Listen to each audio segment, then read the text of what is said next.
Hi friends, this is FirearmPop. This is a response to CutleryLover and talking about Zippo lighters. Well, here's one that I carried back in 1967. It was from my Navy days on board ship, on board the USS Blandy. And I don't know how well you can see that, but it was our Vietnam cruise. We spent 6 months off the coast of Nam, and we had these lighters made. Hopefully this detail is coming out for you. Looking at the Zippo itself,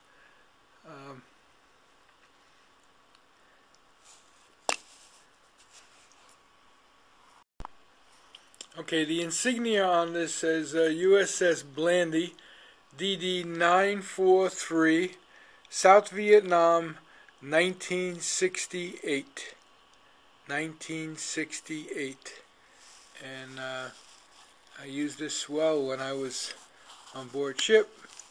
It has held up well. It's got some scratches on it. Well used Zippo lighter. I'm sure it hasn't been used in years, but there you go.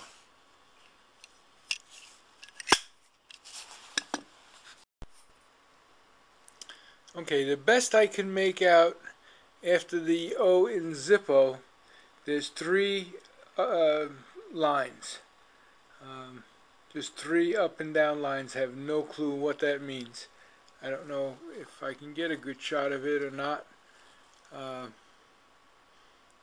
But that's all it says on it.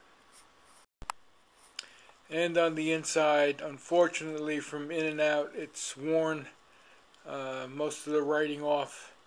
It does say Zippo on it. I don't know how much you can see, but that's what the inside does look like. Then I have from my son a lighter from the USS Independence. He did 2 tours in the Persian Gulf, and this lighter is from him, brand new, never used. It does say on it Zippo with, and I cannot make out the Roman numeral next to it. It looks like an 8, the Roman numeral 8. But again, that's my son. Oops, you can see my camera. My son was on the USS Independence and did 2 tours in the Persian Gulf with it, during the Persian Gulf War, of course. Well, that's it from FirearmPop. Be safe out there, and God bless. Bye now.